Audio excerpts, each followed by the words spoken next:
सावनेर तालुका के केलवत गांव में पुल रेलिंग के लगाने के मांग को लेकर प्रदर्शन कर रहे समाजसेवी अक्षय राजू बुजाड़े पर पुलिस द्वारा प्रतिबंधक कार्रवाई के बाद ग्रामवासियों ने तीव्र नाराजगी है तथा अपने हुए अन्याय के खिलाफ अक्षय बुजाड़े ने इस कार्रवाई के विरोध में अन्न जल त्याग आंदोलन शुरू कर दिया है। सावनेर तालुका के गांधीवादी गांव के तौर पर मशहूर केलवत गांव में पुल पर लगातार हो रहे हादसों के बीच कुछ दिन पहले एक बुढ़ी औरत पानी में गिर गई थी। अक्षय बुजाड़े ने ग्राम पंचायत, तहसील और प्रशासन को कई बार लिखकर भविष्य में किसी भी अनहोनी को रोकने के लिए पुल पर रेलिंग लगाने की मांग की थी, लेकिन उनकी मांगों पर ध्यान न दिए जाने पर उन्होंने नाले में उतरकर विरोध किया। इस प्रदर्शन के बाद यह भरोसा दिया गया कि केलवत पुलिस और तहसील प्रशासन 3 दिन के अंदर पुल पर रेलिंग लगा देंगे। इस भरोसे के बाद अक्षय बुजाड़े ने आंदोलन समाप्त कर दिया था, लेकिन 3 दिन बाद भी पुल पर कोई एक्शन नहीं लिया गया। उल्टा गांव की सुरक्षा के लिए आंदोलन कर रहे अक्षय बुजाड़े पर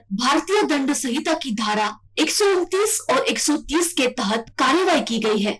इस कार्रवाई के विरोध में उन्होंने 14 जनवरी को खाना त्याग आंदोलन शुरू किया तथा उन्होंने 15 जनवरी से पानी भी पीना छोड़ दिया है और आज उनके आंदोलन के 72 घंटे पूरे हो गए हैं। इस बीच स्थानीय पुलिस के अलावा किसी और एडमिनिस्ट्रेटिव सिस्टम ने प्रोटेस्ट पर ध्यान नहीं दिया है। फोन कॉल पर अपनी प्रतिक्रिया देते हुए अक्षय बुजाड़े ने कहा कि वह समाज और लोगों की जान के लिए लड़ रहे हैं और उन्होंने आरोप लगाया कि उन पर पॉलिटिकल प्रेशर में कार्रवाई की जा रही है। उन्होंने साफ कर दिया है कि जब तक जिलाधिकारी यह साफ नहीं कर देते कि वे दोषी है या नहीं, तब तक वे अपना अन्न त्याग आंदोलन वापस नहीं लेंगे। गांव वालों की मांग है कि ये प्रशासन इस मामले में तुरंत दखल दे और किया गया वादा पूरा करे। आज मी अन्न त्याग करत आहो कायमस्वरूपी। ते मी का बरं करत आहो हे तुम्हाला सांगतो। काही दिवसाआधी मी पुलामध्ये उतरलो होतो अपघात नाही झाले पाहिजे यासाठी।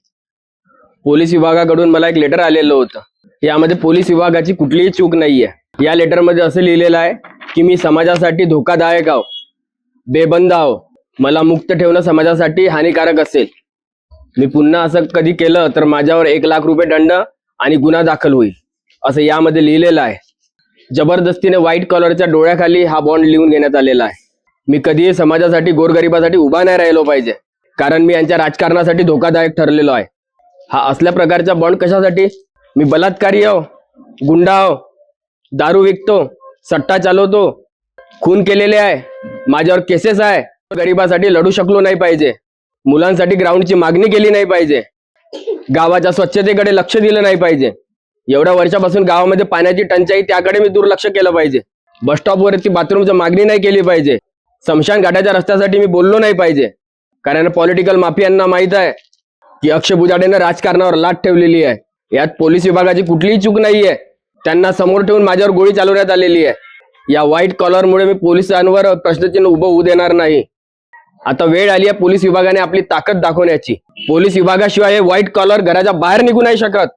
समाजाचे रक्षण करते व्हाईट कॉलर नाही, समाजाचे रक्षण करते पोलीस विभाग, सैन्य दल।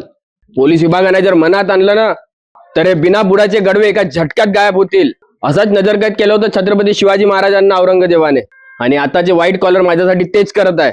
ते विसरले छत्रपती शिवाजी महाराजांचे शिवभक्त आहे। मोडेल पण वाकणार नाही, हे अशी लाचारीची जिंदगी अक्षय बुजाडे कधीही जगणार नाही। मेलोत तरी चालेल, म्हणून आज कायमस्वरूपी अन्नत्याग करतो।